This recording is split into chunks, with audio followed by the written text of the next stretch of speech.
Hola y bienvenidos a The Crime Reel. Para la historia de hoy en The Crime Reel visitaremos Skidmore, Missouri.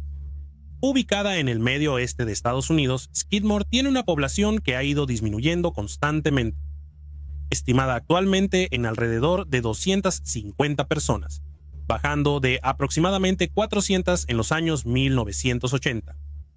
El pueblo está situado en una colina sobre el río Nodawe, rodeado de tierras de cultivo y, a pesar de su pequeña población, ha sido testigo a lo largo de los años de algunos crímenes sumamente impactantes. Hoy vamos a profundizar en la vida y los crímenes de Ken McElroy.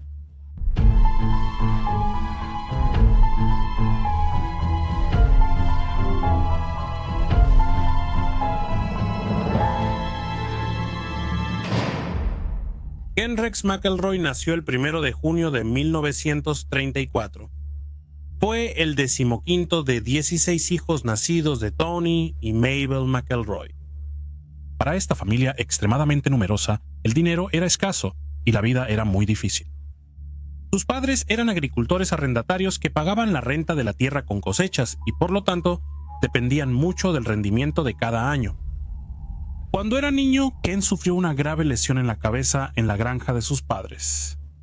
Se cayó de un carro de heno y necesitó que le insertaran quirúrgicamente una placa de acero en la cabeza. Muchos se han preguntado si esta lesión significativa llevó a los rasgos de personalidad extremos que mostró a lo largo de su vida. Abandonó la escuela a una edad temprana, incapaz de leer o escribir, y pronto emprendió una carrera criminal. A los 13 años ya era bien conocido por la policía local. Ken comenzó cometiendo delitos relativamente menores, inicialmente robando ganado que luego vendía en subastas o a personas que sabían bien que no debían preguntar de dónde provenían los animales. Supuestamente participó en varios robos locales, desde antigüedades y alcohol hasta granos y gasolina.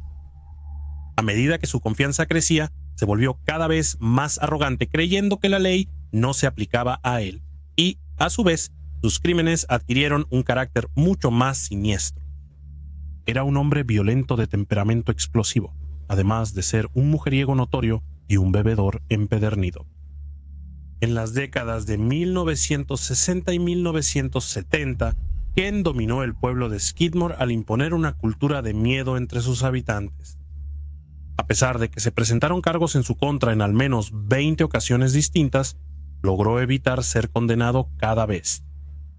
Intimidaba a los testigos que declaraban en su contra, estacionándose afuera de sus casas y observándolos en silencio.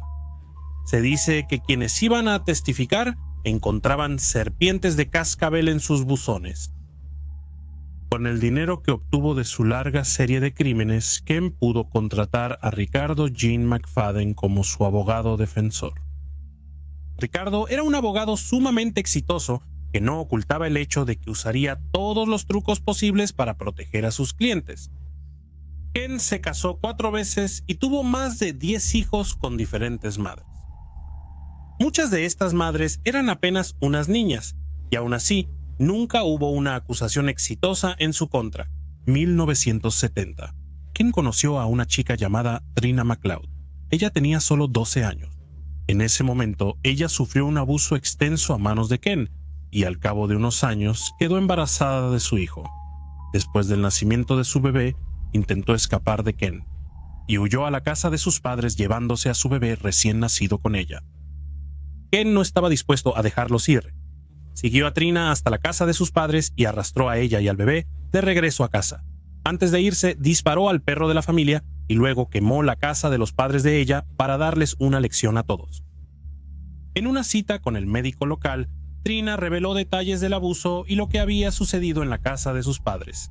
Ken ahora enfrentaba múltiples cargos, incluyendo incendio premeditado, agresión y abuso sexual. Para evitar estos cargos buscó una laguna en la ley. Pronto descubrió que si se casaba con Trina, ella no podría testificar en su contra. Sin embargo, por su edad, Ken requería el permiso de los padres de Trina para casarse. Empezó una campaña de intimidación contra los padres de Trina y amenazó con quemar su nueva casa hasta que cedieron y le dieron permiso a Ken para casarse con su hija. De nuevo retiraron todos los cargos en su contra. Ken siguió viviendo su vida como él quería, sin importar la ley. Los habitantes del pueblo vivían con miedo de él. Era un hombre grande, casi de 1,80 m de altura y pesando 123 kilos, que llevaba un arma a donde fuera, intimidando y amenazando a cualquiera que se atreviera a cruzarse en su camino. El 27 de julio de 1976, un agricultor llamado Romain Henry encontró a Ken disparando armas en su propiedad. Romain enfrentó a Ken, quien respondió disparándole 2 veces en el estómago. Afortunadamente, Romain sobrevivió y Ken fue acusado de asalto con intención de matar. Mientras esperaba que el caso fuera a juicio, Ken inició una campaña de acoso contra Romain, y se rumora que Ken se estacionó afuera de la casa de Romain más de 100 veces. Cuando finalmente comenzó el juicio, varias personas le proporcionaron una coartada a Ken, y una vez más fue absuelto. Con el paso del tiempo, Trina empezó a defender a Ken cada vez más. Cualquier acusación que ella hiciera en su contra era retirada, al igual que las de muchas de sus otras víctimas. Empezó a culpar el incendio en la casa de su familia a un cableado defectuoso y comenzó a acompañar a Ken en muchos de sus viajes para acosar a quienes tenían quejas en su contra. Nadie excepto Trina y Ken saben lo que realmente sucedía a puerta cerrada en su matrimonio, para llevar a este cambio de historia. En julio de 1980, Ken, Trina y una de las hijas pequeñas de Ken visitaron la tienda de abarrotes de Skidmore. Esta tienda era propiedad de un hombre de 70 años llamado Bo Bonkamp y su esposa Lois. En la visita, la hija de Ken tomó un dulce que le pidieron devolver porque no lo pagó. Ken y Trina se enfurecieron y arremetieron contra Bo y Lois con una andanada de insultos llena de groserías.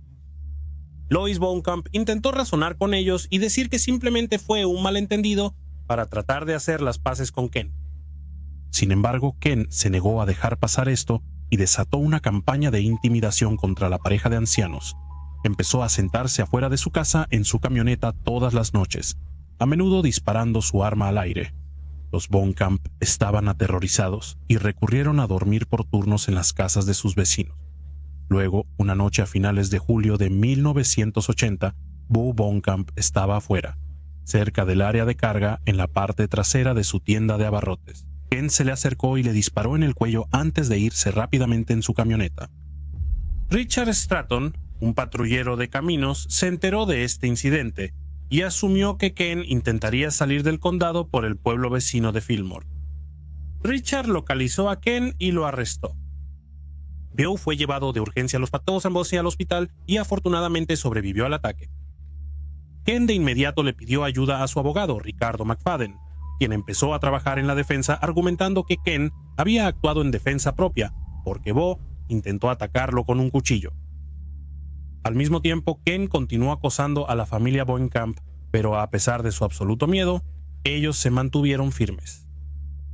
La gente del pueblo desarrolló una forma de comunicarse en código, enviando a los niños a la tienda de abarrotes a comprar artículos inocuos para avisar a los Bonkamp que Ken iba en camino. Su fortaleza pareció dar frutos y en el verano de 1981, Ken finalmente recibió su primera condena, aunque por el cargo menor de asalto en segundo grado.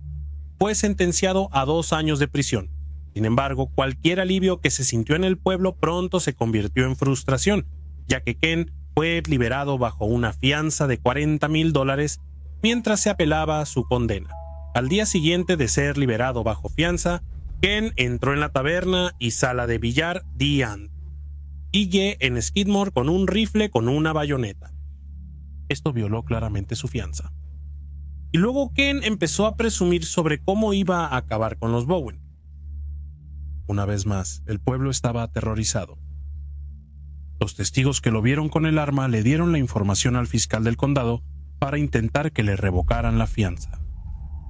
El pueblo se reunió con los testigos y los acompañó a la audiencia para protegerlos y mostrar la solidaridad de una comunidad llevada al límite. Su abogado, Ricardo McFadden, logró que la audiencia se pospusiera. La gente del pueblo, indignada, convocó una reunión en el Salón de la Legión Americana de Skidmore el 10 de julio de 1981. Asistieron muchos de los pocos habitantes del pueblo y usaron la reunión para discutir con el sheriff Danny Estes qué se podía hacer respecto a Ken. Ya habían presentado peticiones al gobernador, al fiscal general y a los legisladores estatales sin éxito. No se sabe con exactitud qué se discutió en esa reunión. El plan era proteger a los testigos. ¿O fue una discusión sobre cómo resolver el problema de Ken de una vez por todas? Mientras la reunión llegaba a su fin, empezaba a correr la voz de que Ken y Trina estaban bebiendo en la taberna del pueblo. La gente del pueblo salió del Salón de la Legión hacia la taberna The Ant y Jeep. Cuando llegaron, Trina y Ken, que todavía llevaba su rifle con la bayoneta puesta y un paquete de 6 cervezas, estaban subiendo a su Chevy Silverado, listos para irse. Rodeados por una multitud de unas 50 personas, se dispararon tiros contra el auto y Ken recibió 2 balazos. Nadie llamó a una ambulancia y nadie vio nada. Ken murió en el asiento delantero de su camioneta con su esposa Trina sentada a su lado, ilesa pero angustiada. La policía llegó y halló casquillos de 2 armas, una Magnum calibre .2 y una Mauser de 8 milímetros. Las armas nunca fueron recuperadas.